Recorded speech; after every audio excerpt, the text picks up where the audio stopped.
Hey Facebook, this is Krisha Young, your lifestyle strategist and sabotage slayer, and I am here helping busy women like you take back control of your lives to feel better, to look better, to get out of overwhelm, and to build a successful business without burning out as well. That's part of the stuff that I teach. So today I was thinking back about my journey with yoga. And I've been doing yoga for many, many, many years. I started a really long time ago when I was about like 18 or something like that. And in the last, sort of 10 years, I really got into it in earnest by going to actual yoga classes. But I went through all my iterations of yoga from, buying a book on it to, doing Jerry yoga, from the Spice Girls. Did that for a while. All sorts of different iterations of yoga I went through. And now I do moksha yoga a couple times a week. And I just love Anna Forrest yoga. It is the type of yoga that really takes you to a whole new level in your mind, your body, your soul, everything. So I highly, highly recommend her yoga if you can get to a live one, for sure, but she definitely has online versions. If you go to Cody app, I think it's CodyApp.com, and you can find her, or just Google Anna Forrest, A-N-A Forest, like trees. So what does yoga have to do with being in business or being an entrepreneur? It turns out an awful lot. And if you're not into yoga and you're into CrossFit or you're into some other physical fitness, you can use that as the example. My sport of choice just happens to be yoga, so I'm going to use that as a metaphor in this scenario. So yoga is, there's a whole philosophy in the mindset around it and all that, but I'm going to talk more about the physicality of it here today. And there are a lot of really interesting and difficult poses in yoga, especially if you're first trying out and starting it and don't know most of them. But even as you go on and get more advanced, like the poses can become quite advanced. And they can be, really uncomfortable, and they can be quite challenging mentally and physically.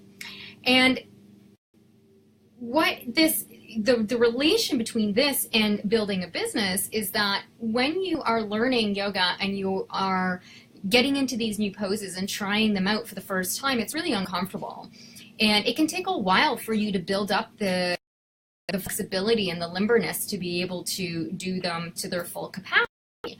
And so the same thing is true in your business. If you are new to being an entrepreneur or whatever, you're new to sales, or say you're an online entrepreneur and you're trying to figure out all of the different things in terms of building a business or whatever, that's all very, very uncomfortable. And it takes a while of you doing it consistently all the time before you start to feel that limberness and you start to feel comfortable in those new positions that you're learning in your business. And in the end, it will end up being easy, just in the same way that, getting into certain yoga positions are easy once you've been doing them for a while. There's a certain achievement once you get into the pose as well, right? I remember the first time I got into crow, which is quite an advanced pose. And it's basically where you have your hands on the ground like this, and your arms are what's called like chaturanga arms. So they're sort of like the 90-degree angle arm, and your knees are kind of like balanced on the back of your arm. So you're kind of like all your body weight is at the top here, and your legs are balancing on the back of your arm. Then what I managed to do was go from crow to chaturanga, which is basically jumping back into up sort of like a low plank from that crow position. Took me a really long time to build that up. It took me a really long time to build up the arm strength to be able to balance on my arms. And it was just consistent practicing. Like I just tried doing it like a few times a week, every week, until I got there. And the same can be said for your business. And like, I remember the very first client I signed, it was amazing. It was that achievement of all of the hard work that I had put out there. I was getting a reward for it. I was getting a return for it. And, you know, I remember like every small step that I've taken in my business so far has been just huge in terms of building my confidence and building my self-worth and self-esteem and all of that around business. And it's the same thing with yoga. When I had that achievement of that particular pose, I felt amazing. I felt awesome. The next one I want to mention is resistance, right? So again, with any kind of sport or even in yoga, if you're feeling some sort of resistance in a pose, resistance towards something, it's important for you to sort of check in. Is this because you're physically not able to go into that pose right now because you're not limber enough, you're not warm enough? You don't want to cause injury, right? And so that's why in a lot of yoga classes, they'll have modified poses and stuff so that you don't, you know, kill yourself while being in these poses. Same thing is true in your business. If you're feeling resistance around something, it's really important for you to check in and think, am I resisting this out of fear? And the same thing can be true for yoga as well, right? So if you're resisting a pose because you're scared, is different than resisting a pose because there's a potential for injury, right? And so going back to your business, there is a potential that you're avoiding or you're resisting something because you're scared and you're full of fear, or because it is not something that you're supposed to do or meant to do. Yesterday I talked about how to kill your confidence, and in that live stream I talked about how you can tap into your intuition. And your intuition is going to be your best friend when it comes to differentiating between whether you're scared about doing something or your spidey sense is saying, no, this is not a good thing for you. And the last thing I want to say about yoga is that, you know, the type A high achieving people need yoga or something like that. And it is something that I preach and I teach consistently, and I am a high achiever. I am an A-type woman.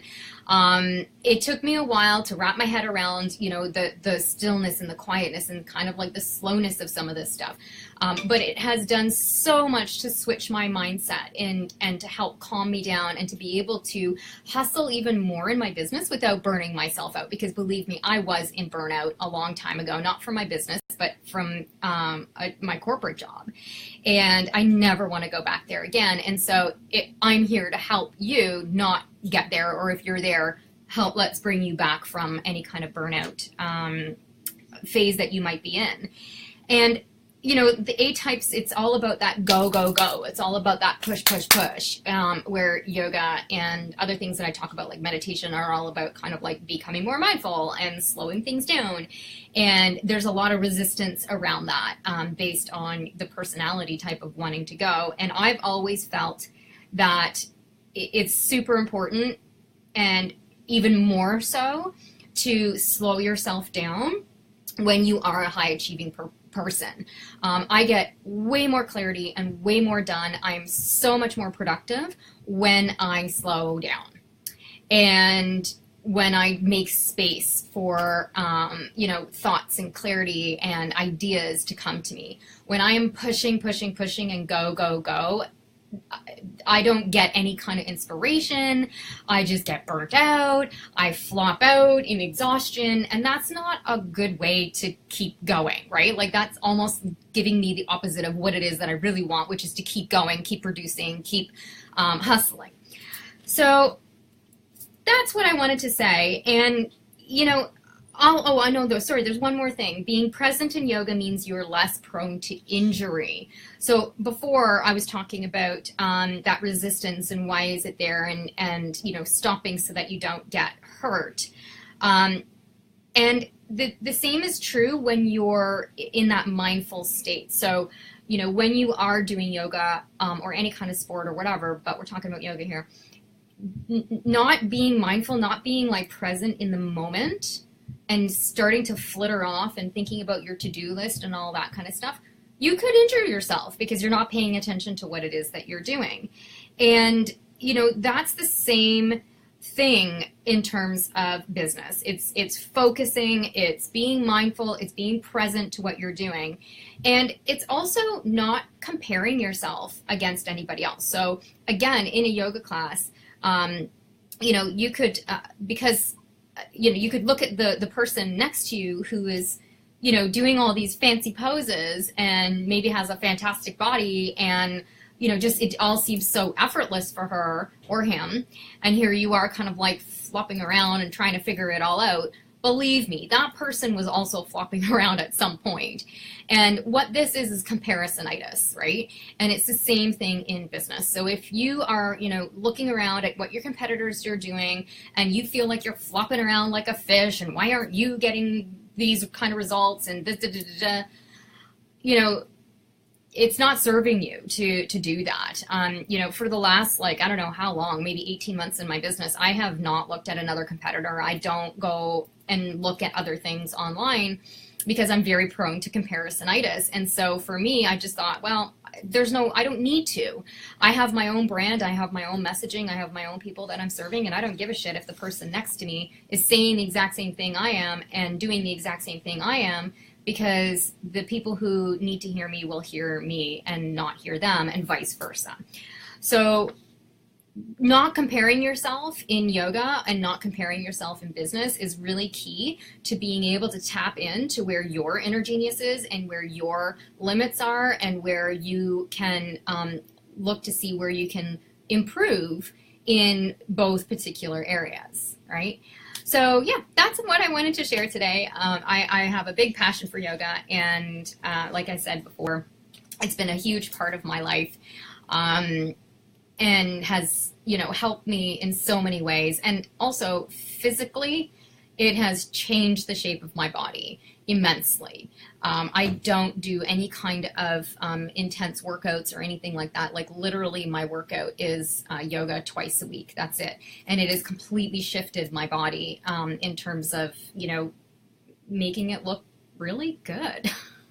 And that's not to impress. That's not to be conceited or anything like that. It's just to say, it's very complimentary to a woman's body for the shapeliness and the tonality that we're looking for without that bulk.